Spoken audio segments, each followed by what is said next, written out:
Dear students, good morning. We are here to discuss a very important topic, the electric field due to an electric dipole on an axial line of the dipole. But वो topic करने से पहले हमें ये पता होना चाहिए कि इलेक्ट्रिक डाइपोल किसे कहते हैं. तो यहाँ पर subject physics, class 12th, topic electric dipole. A pair of equal and opposite charges separated by a small distance is called an electric dipole.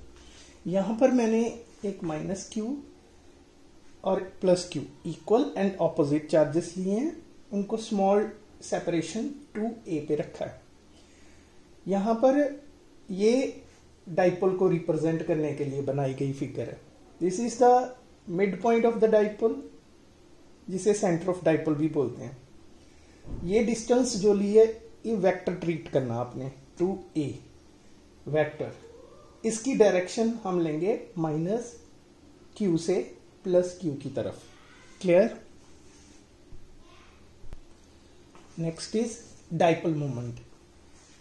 It is the measure of strength of electric dipole. ये dipole की electric dipole की strength को major करता है. ये एक vector quantity है जिसका मैग्नीट्यूड होता है either charge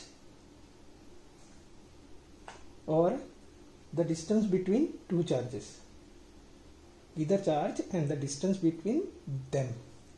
clear? And its direction is taken from negative to positive charge. क्योंकि मैंने पीछे बताया ना आपको कि 2a की डायरेक्शन किधर लेनी है हमने, -2 नेगेटिव टू पॉजिटिव. ठीक है, इसलिए मतलब डाइपोल मोमेंट इलेक्ट्रिक डाइपोल की स्ट्रेंथ को मेजर करता है. एक वेक्टर क्वांटिटी है जिसका मैग्नीट्यूड इक्वल होता है the product of magnitude of either charge and the distance between them, और इसकी डायरेक्शन होती है नेगेटिव टू पॉजिटिव चार्ज. ऐसा यूनिट, चार्ज की यूनिट आगे कूलम, डिस्टेंस के आगे मीटर. ठीक है. डायमेंशनल फॉर्मूला, चार्ज का डायमेंशनल फॉर्मूला हमने पहले पढ़ा है AT, करंट मल्टीप्लाई टाइम, और डिस्टेंस का L. ये इसका डायमेंशनल फॉर्मूला बन गया. अब आते हैं हम अपने मेन टॉपिक पे. देखो हमारा मेन टॉपिक है electric field intensity on axial line of electric dipole. ये हमारे पास इलेक्ट्रिक डाइपोल है, minus plus Q, distance of separation इनमें से 2a लेंगे हम. ठीक है, और O से P तक की डिस्टेंस ले लेते हैं R. ये P पॉइंट है जिसपे हमने इलेक्ट्रिक फील्ड की वैल्यू निकालनी है. क्लियर? ये है डाइपोल का एक्सिस और ये हुई एक्सियल लाइन.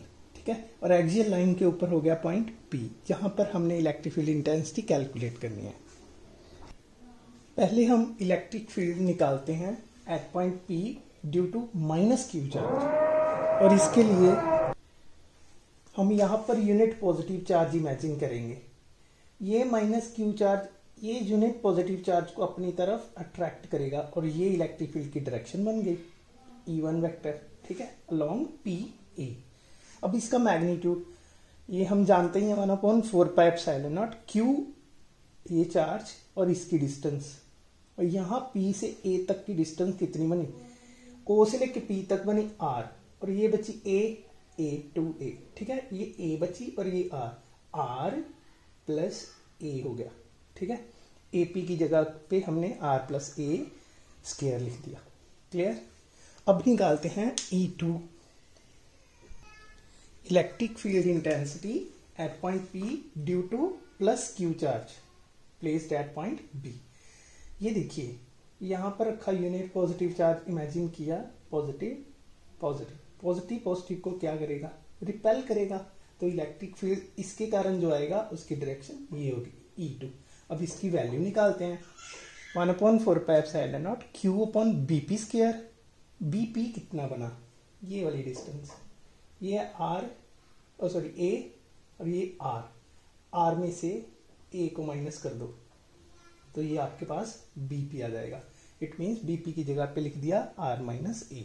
अब देखिए ये जो चार्ज प्लस क्यू है ये तो पी पॉइंट के काफी क्लोज है, इट मीन्स क्यू के कारण जो फोर्स होगी वो ज्यादा होगी, माइनस क्यू के कारण जो यहाँ पर फोर्स आएगी वो कम होगी, इसलिए इसका इलेक्ट्रिक फील्ड ज्यादा है, इसका इलेक्ट्रिक फील्ड थोड़ा कम है, तभी मैंने ये थोड़ी लंबी लाइन बनाई है, ये छोटी बनाई है। अब टोटल इलेक्ट्रिक फील्ड कितना बनेगा, E2 इस साइड E1 इस साइड, तो दोनों की सब्ट्रैक्शन हो जाएगी और E कितना आएगा E2 माइनस E1, मतलब एक फोर्स इधर लग रही है एक फोर्स इधर लग रही है और उनका रिजल्टेंट निकालना है तो किस ओर आएगा, जहां जिधर बड़ी फोर्स लग रही होगी तो ये ज्यादा है ये कम है तो रिजल्टेंट इसी तरफ आएगा, ठीक है। तो E आएगा E2 माइनस E1। अब यहां पर E2 की वैल्यू पुट कर दी और यहां पर E1 की वैल्यू पुट कर दी, क्लियर। अब यहां से 1/4 pi epsilon naught Q 1/4 pi epsilon naught Q common आ गया, अंदर बचा 1/r minus A square minus 1/r plus A whole square is equal to, ये तो कॉमन ही है। अब ब्रैकेट में देखिए आप यहाँ इसका एलसीएम ले लिया आर स्क्वायर माइनस ए स्क्वायर, ये देखो a minus b a plus b a square minus b square, ये आ गया, ठीक है। आर स्क्वायर माइनस ए स्क्वायर और ये होल स्क्वायर है, ये भी साथ में, ये इधर आ जाएगा और ये इधर आ जाएगा, इतना क्लियर है। अब इसका स्क्वायर खोल देते हैं नेक्स्ट।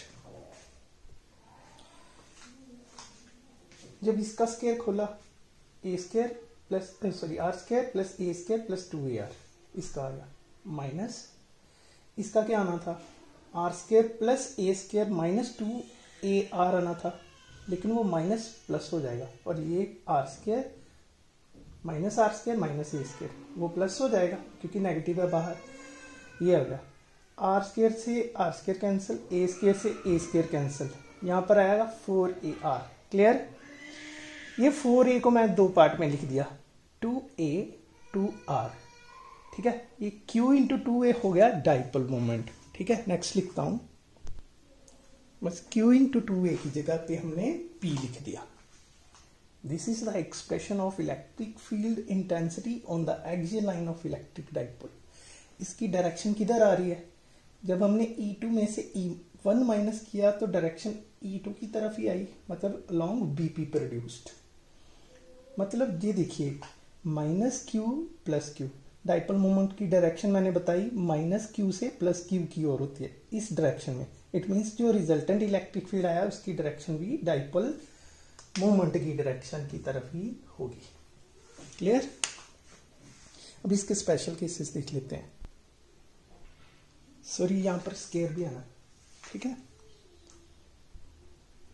अब अगर ये डाइपोल की जो लेंथ है 2a बहुत स्मॉल हो r के कंपैरिजन में, तो यहां से a निगलेक्ट हो जाएगा, अगर a को यहां से निगलेक्ट कर दिया तो r स्क्वायर r की पावर 4 हो जाएगी, इसमें से एक r कट जाएगा, तो हमारे पास बचा 1/4 pi epsilon not 2p/r cube, ठीक है। अब ये एक्सप्रेशन को आप याद कर लीजिए और अपनी नोटबुक पे लिख लीजिए। मेरी बातों को इतने ध्यान से सुना उसके लिए thank you so much, all the best.